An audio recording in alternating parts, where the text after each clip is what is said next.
Assalamualaikum warahmatullahi wabarakatuh. Sahabat sahabatku semua yang dirahmati oleh Allah Subhanahu wa taala. Segala puji bagi Allah, Tuhan semesta alam, yang mana alhamdulillah kita masih diberikan nikmat iman, nikmat ihsan, lebih-lebih nikmat sehat, sehingga kita bisa berjumpa kembali di channel Cara Teko.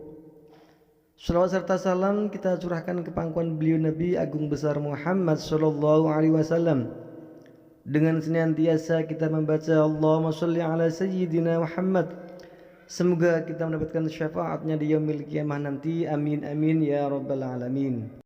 Sahabat Cara Teko yang dirahmati oleh Allah Subhanahu wa taala, ada beberapa hadis yang menjelaskan keutamaan salat duha, termasuk diantaranya yakni menjadi ibadah sunnah yang mengundang rezeki serta jadi amalan penghapus dosa.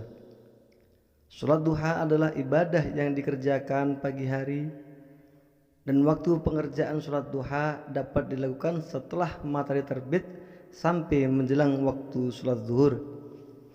Dalam hadis yang diriwayatkan Bukhari dan Muslim dari Abu Hurairah berkata, Nabi Shallallahu Alaihi Wasallam, kekasihku telah memberikan 3 wasiat kepadaku, yaitu berpuasa 3 hari dalam setiap bulan, mengerjakan 2 rakaat sholat duha, dan mengerjakan sholat witir sebelum tidur.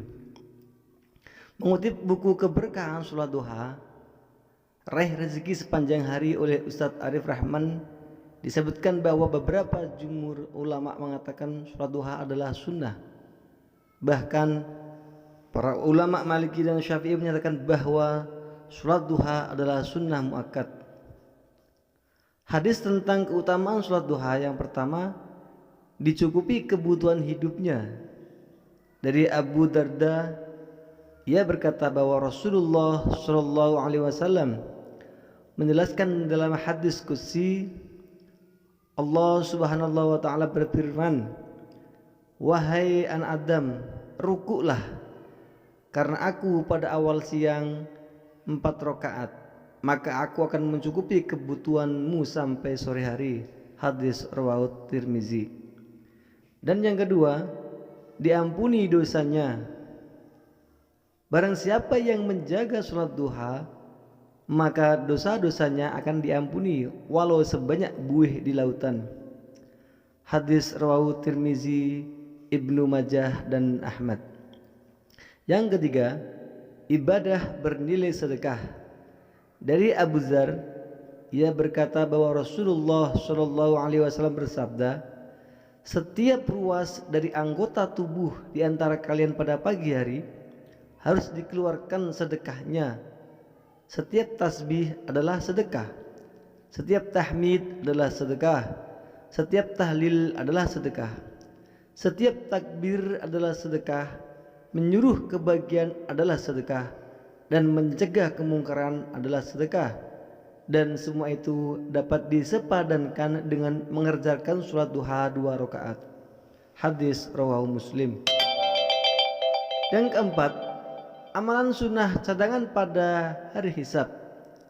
Abu Hurairah meriwayatkan hadis bahwa Nabi Muhammad SAW bersabda, sesungguhnya yang pertama kali dihisab pada diri hamba pada hari kiamat dari amalannya adalah sholatnya.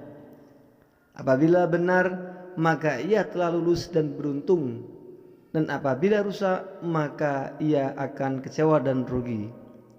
Jika terdapat kekurangan pada sholat wajibnya, maka Allah berfirman, perhatikanlah, jikalau hambaku mempunyai sholat sunnah, maka sempurnakanlah dengan sholat sunnahnya sekedar apa yang menjadi kekurangan pada sholat wajibnya.